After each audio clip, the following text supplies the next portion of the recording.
Guys. What time's the baseball game? They already started? 3-1, 4th Who? inning.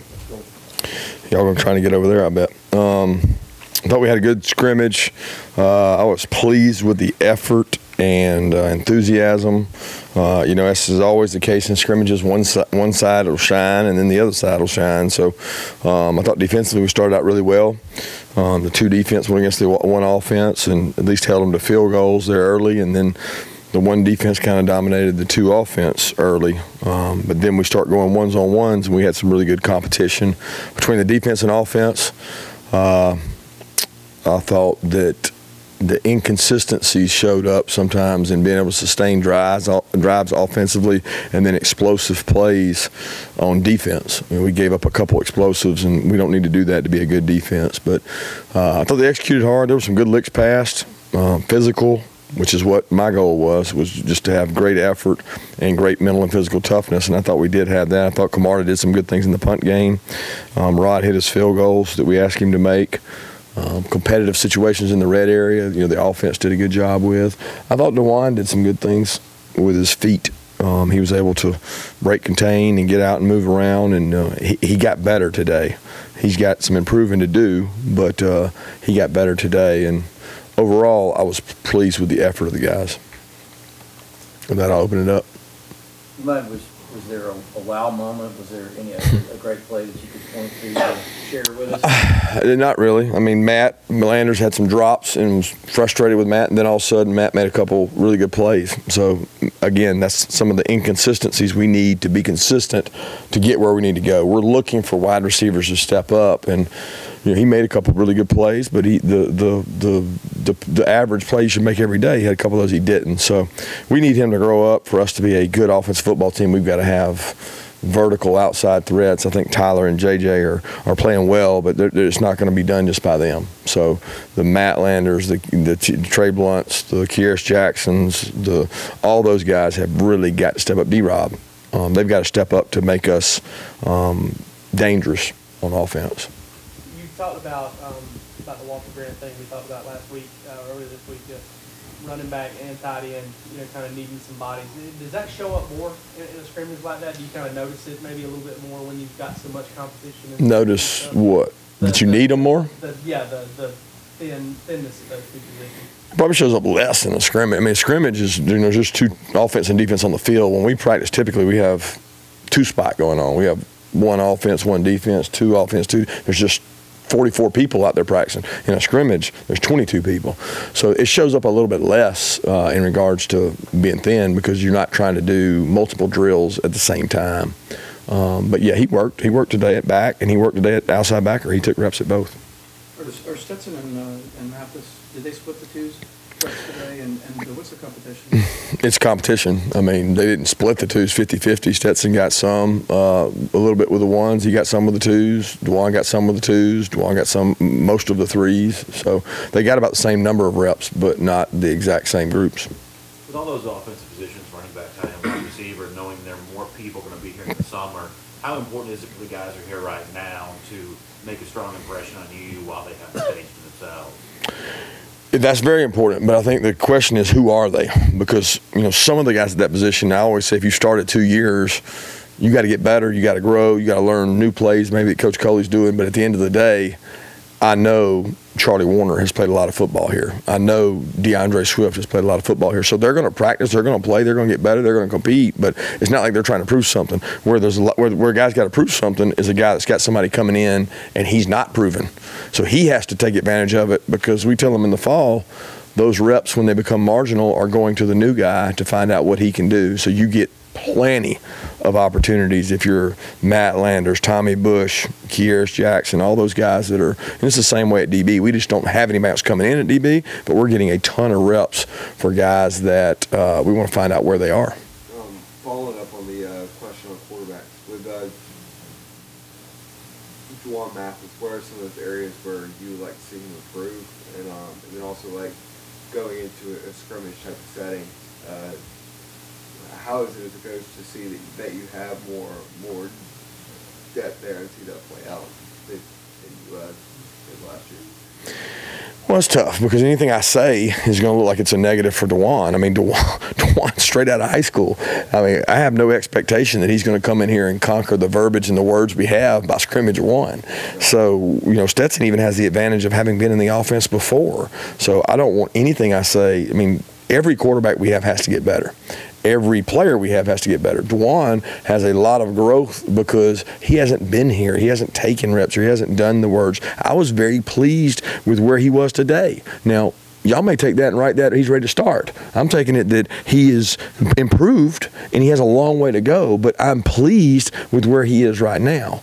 And we tried to simplify it for him today so that he could go out there and play football and we could evaluate him at where he is now, not giving him the same menu that Jake's got. That's just not fair.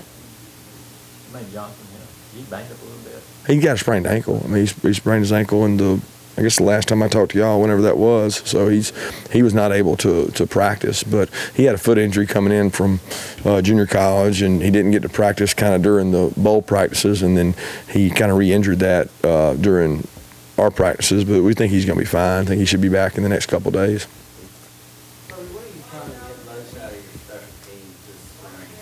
Well, we're trying to find a returner. And if there's one area that would say was concerned today, it was probably judgment, making decisions, catching the ball, securing the ball. So return game is probably the most vital when you say, well, that was a strength last year, but it was a strength mainly because we had experience. And the two guys put in toe to leather have been around here and both played, and I thought they did a good job today, but we're working on it all. I mean, we're working on coverage unit, return units. We're trying to improve kickoff because, I mean, our kickoff stats look horrible last year, but Rod kicked it in the end zone at such a high rate that a few returns kicked us way down the line when in reality we had pretty good kickoff because of Rodrigo. But we're trying to improve kickoff coverage, so we're working on them all. We did them all today. You talked about Camardo, some of the things you'd like to do, kind of what you talking about. Camardo? Yeah, he punted the ball well. Yeah, I mean, for like something. Yeah, I mean, he punted it well. He had good hang time. His hang time matched his distance. I think he hit maybe one that wasn't a winning kick, we would say. But I thought Brooks, backup field goal kicker, kicked it well. And Camardo's been kicking field goals well. But I think he may have missed one today. How big were the bowl practices for Aziz and Jawari, trying to rehab from an injury, and sort of how does he perform this spring? Yeah, I think he's transitioned really smooth. I think the bowl practices for he and Devad and some of those young players it's almost made them like an experienced vet because they got all that work and they had really not played all year, and then they were able to go play the whole game like a starter, and that helped his confidence. Now he's playing better, not where he needs to be. I mean, he's got to get more physical. He's got to be able to play on Andrew and Isaiah, but he's playing a lot better because of what he did for the bowl game as opposed to like just starting now. Jake Brown played a lot of football for you. How noticeable has that experience been through the practices this spring?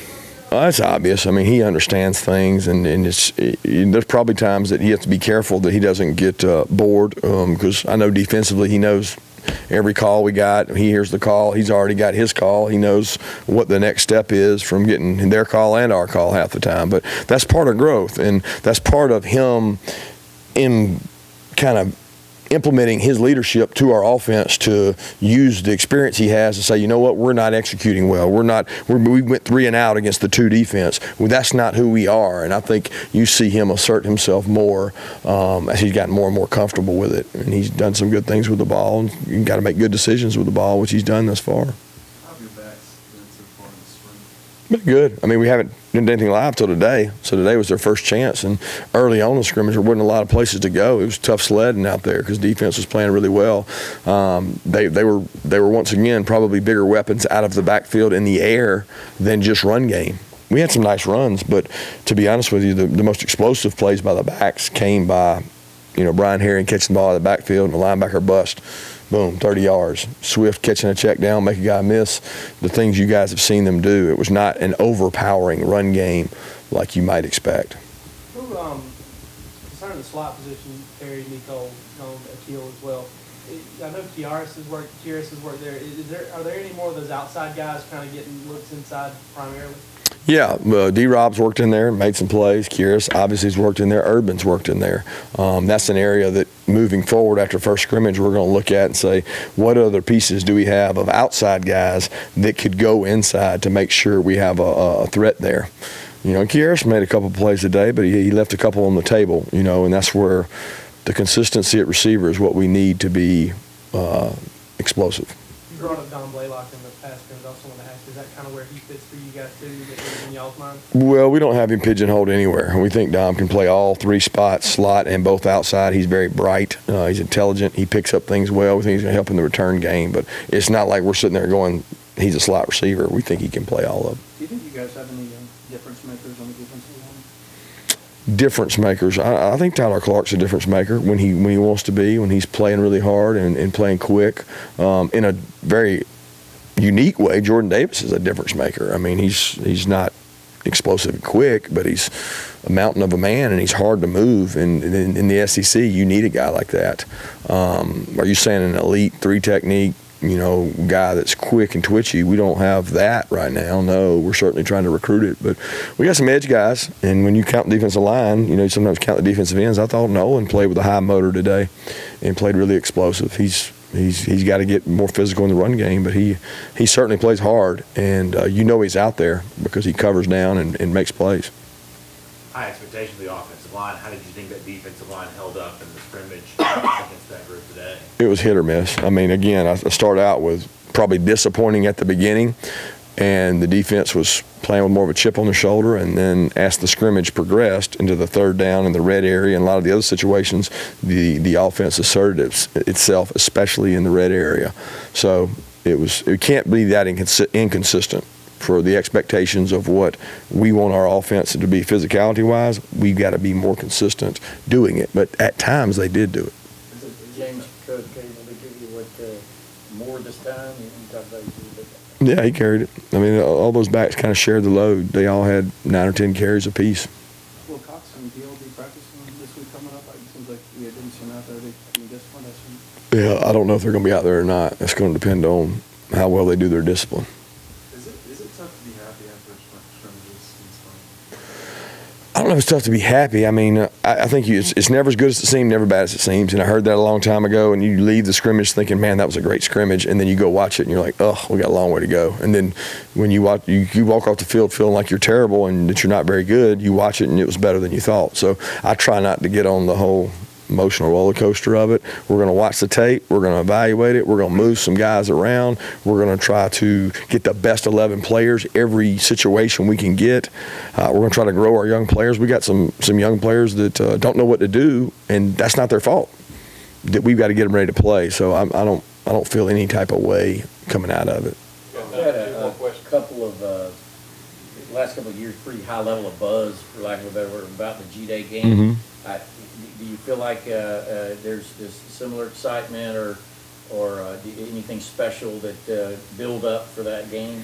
I think the University of Georgia fans love this game, and I certainly don't expect anything less. I mean, I'm not sitting here proclaiming that everybody has to come to the game. I think we've got a really good football team coming back. I think we got an exciting team. I think that is an opportunity to showcase the talents of 14 new freshmen that just got here that people want to come watch and see. It certainly has impacted our recruiting. We're going to have some of the best players in the country coming by to G-Day because they want to see what the atmosphere is like in Athens. And, you know, I just think that's the nature of the beast when you're at University of Georgia, that fans want to come watch it. So it's a free chance to watch a game for a lot of people that have never seen a game here. Speaking of those 14 freshmen, any of those stand out today? I couldn't say that. Not having, no. I mean, I didn't see a guy just flash and go, wow, that guy's really stood out or did anything without watching the tape. We'll have to go back and watch it. Thanks, guys.